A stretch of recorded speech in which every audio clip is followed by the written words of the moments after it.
आज पूरा देश और खासकर हमारा प्रदेश महंगाई के दंश से ग्रसित है। पूरे देश में लगभग हमारी जो महंगाई दर है वो 7.56% है और यूपी में इस देश की प्रतिशत से भी ऊपर 8.46% की महंगाई दर। मैं एक गृहिणी हूँ अध्यक्ष जी, और सबसे पहले सबसे ज़्यादा अगर असर महंगाई का कहीं पड़ा है तो रसोई में पड़ा। पूरी अर्थव्यवस्था घर की चरमरा चुकी है। मैं कुछ आंकड़े आपके सामने, किसी ने बहुत जरूरी बातचीत कर रही है तो लॉबी में जाकर कर ले प्लीज, यहाँ सुनने दीजिए। बताइए। 70 साल की सबसे ज्यादा महंगाई के दौर से ये देश और प्रदेश गुजर रहा है। आज अगर हम बात करें रसोई की तो साग सब्जी की महंगाई 13.23% बढ़ी है। सरसों का तेल जो 80 रुपए में था वो 200 रुपए के पार चला गया।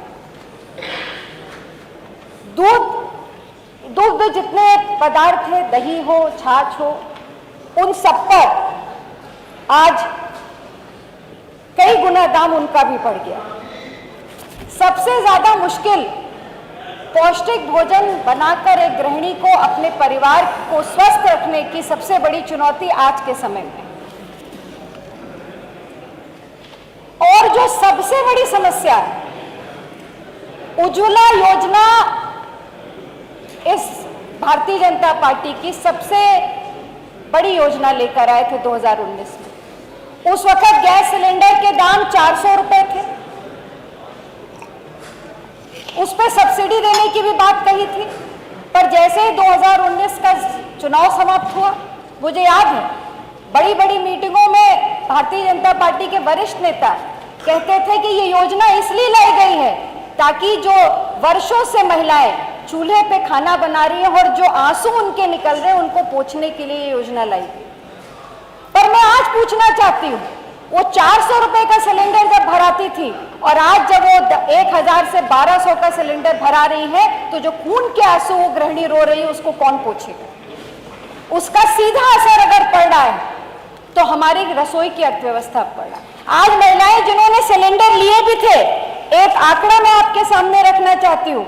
IICE की रिपोर्ट के अनुसार ग्रामीण इलाकों में 85% उज्ज्वला लाभार्थी अभी भी खाना चूल्हे पे ही बना रही। उन्होंने सिलेंडर खरीदने की उनके पास कैपेसिटी नहीं रह गई।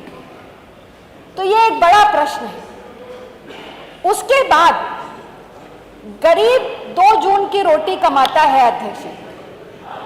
एक किसान जो खून पसीने की कमाई से गेहूं उगाता है, आपने उसको MSP तो दी नहीं जो उससे वादा किया था, उसकी लागत और बढ़ा दी।